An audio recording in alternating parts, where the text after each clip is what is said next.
बिस्मिल्लाहिर्रहमानिर्रहीम। अस्सलाम वालेकुम। डॉक्टर मुनव्वर हसन का सलाम और आदाब कबूल कीजिए दोस्तों, चाहे वो भारत से हैं, पाकिस्तान, बांग्लादेश, यूएस, रशिया, जहाँ जहाँ से, मिडल ईस्ट से जहाँ जहाँ, सबको सलाम और आदाब।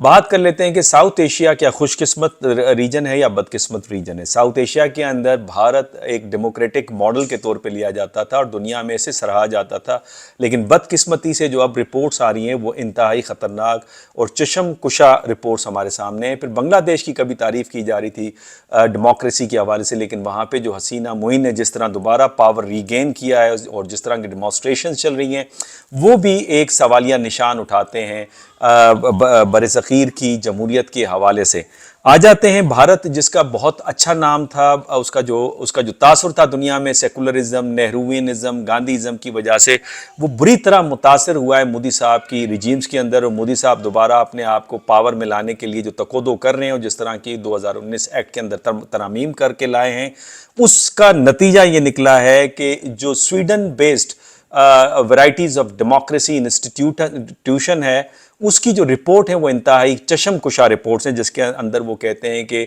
जमहूरियत और ख़ुद मुख्तियारी के हवाले से 4 मराहिल हैं और उस 4 मराहिल के और दर्जा बंदी के हवाले से वो कहते हैं एक लिबरल जमहूरियत है, इंतखाबी जमहूरियत है,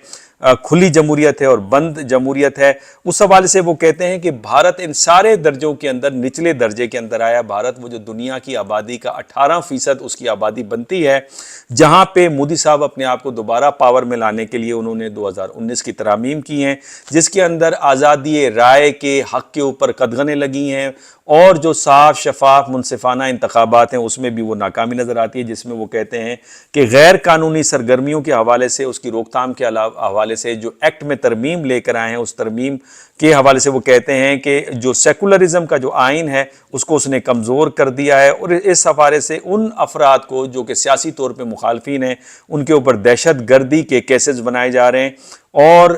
हालिया भारतीय मीडिया को सेंसरशिप का सामना करना पड़ रहा है। और इस वजह से जो भारत का जो चेहरा है वो काफ़ी मस्क हुआ है। और इस हवाले से वो ये भी कहते हैं कि लिबरल डेमोक्रेसी इंडेक्स में 2023 के सर्वे के मुताबिक 179 ममालिक में से भारत का दर्जा जो है 104 है। काफ़ी तशवीशनाक है, जो कि पाकिस्तान के अंदर बहुत सारे मुफक्रीन और दानिश्वर भारत की जमहूरियत की मिसालें देते थे, बांग्लादेश की जमहूरियत की मिसालें देते थे, भारत के सेकुलरिज्म को आइडियल के तौर पे लिया करते थे, लेकिन ख़ुद जो अब दुनिया से रिपोर्ट्स आ रही हैं वो इंतहाई तशवीशनाक रिपोर्ट हैं। इस हवाले से मैं 3 चीज़ों को ज़िम्मेदार समझता हूँ और इसको हम 3 सतह पे देख सकते हैं। पहले सिस्टेमिक सतह के ऊपर अगर आप देखें तो जो वेस्ट है, जो कि इंटरनेशनल सिस्टम में जिसका अपर हैंड है और हायरार्की में टॉप नॉच के ऊपर आता है, उसकी जो बेजा सपोर्ट है भारत को because of enmity with China और चाइना को कंटेन करने की जो ख्वाहिश है इंडो पैसिफिक स्ट्रेटजी की वजह से, यूएस की जो डीलिंग है और इंडियन रोमांटिसिज्म है जो कि प्रेसिडेंट क्लिंटन के दौर से चली और फिर बढ़ती चली गई, वो जिम्मेदार है जिसने मोदी को फ्री हैंड दिया, जिसकी वजह से हम देखते हैं कि मोदी साहब अपने कई पॉलिसीज़ बना रहे हैं और मोदी साहब वो जो अपने अंदरूनी मुल्क की सतह के ऊपर उनकी शोहरत दिन ब दिन बढ़ रही है बिकॉज ऑफ मुद्दतवा ideology and because of economic performance, जहाँ पे लोग समझते हैं कि वो भारत को दुनिया की 5वीं पोजीशन के ऊपर माशी ताकत के तौर पे लेकर आए और वो 3री पोजीशन के लिहाज से वादा भी कर रहे हैं कि हम 3री पोजीशन पे लेके जाएंगे। खित्ते की सतह पे अगर आप देखें तो साउथ एशिया एक बदकिस्मत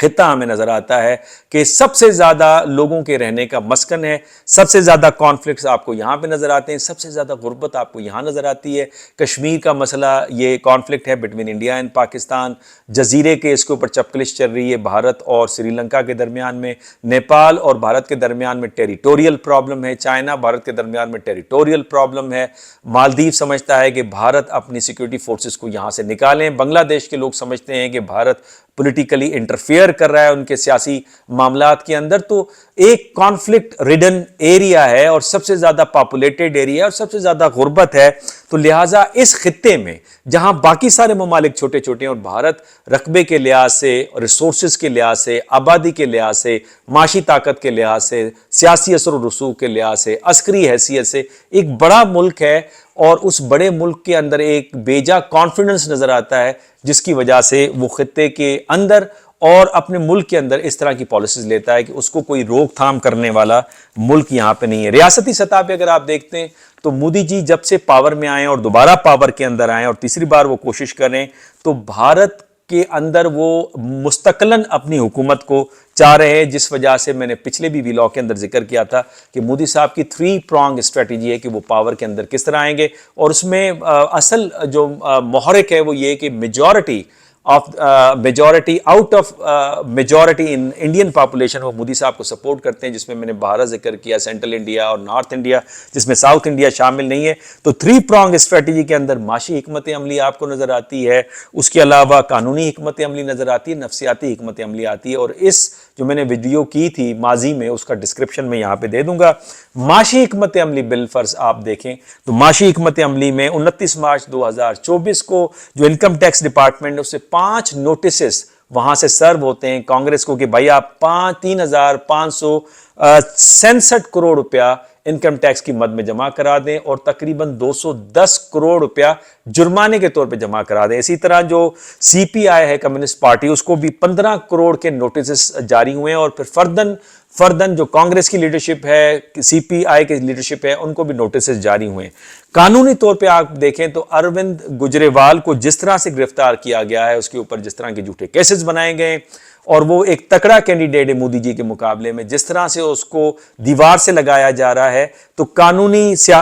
حکمت عملی نظر آتی، سیاسی حکمت عملی بھی نظر آتی، اور نفسیاتی طور کے اوپر جو انڈیا بچاؤ تحریک ہے اس کو آگے لے کر سپورٹ لی جا رہی ہے۔ اور اس حوالے سے بدقسمتی کی بات یہ ہے کہ بھارت کے اندر جو سین وائسز ہیں، ان سین وائسز کے اوپر قدغنیں لگ رہی ہیں، ان کے اوپر کیسز بنائے جا رہے ہیں، چاہے وہ میڈیا سے لوگ ہیں، اور میڈیا کو تو اتنا انکریج کیا گیا ہے جو مودی صاحب کو سپورٹ کرتے ہیں، جس کا ٹائٹل اس وقت دنیا کے اندر گودی میڈیا کے طور پہ لیا جا رہا ہے۔ تو بھارت جو ایک ماڈل تھا دنیا میں سیکولرزم کا، ایک بڑی جمہوریت کا، ایک لبرلزم کا، وہ چہرہ بری طرح سے مودی صاحب کی پالیسیز کی وجہ سے متاثر ہوا ہے۔ آپ کے کمنٹس کا انتظار رہے گا، اسپیشلی بھارتی جو دوست ہیں میرے، جو مودی صاحب کے فالوورز ہیں، وہ اس کو پسند تو نہیں کریں گے، لیکن آپ الٹرنیٹیو آرگیومنٹ دے سکتے ہیں۔ ان آرگیومنٹ کو میں نیکسٹ پروگرام کے اندر ڈسکس کروں گا۔ صرف بھارت کا مسئلہ نہیں ہے، اس کے ساتھ ساتھ افغانستان کا بھی مسئلہ ہے، وہ میں انشاءاللہ نیکسٹ ویلاگ کے اندر تفصیلاً بتاؤں گا کہ بھارت اور افغانستان کے اندر جو تبدیلیاں واقع ہو رہی ہیں اس کا اثر پاکستان کے اوپر کیا بن رہا ہے، چونکہ ایک طرف بھارت ہے، دوسری طرف افغانستان ہے، اور پاکستان بیچ میں آتا ہے، تو پاکستان اس سے شدید متاثر ہو رہا ہے۔ پاکستان کو کیا پالیسی اختیار کرنی چاہیے، چونکہ پڑوسیوں کو آپ تبدیل نہیں کر سکتے، اور میرا آئیڈیا یہ ہے کہ آپ نے ان دونوں ممالک کے ساتھ ورکنگ ریلیشن شپ رکھنے ہیں، یہ آپ کی وائٹل انٹرسٹ کے اندر شامل ہیں۔ اجازت دیجیے، اللہ حافظ۔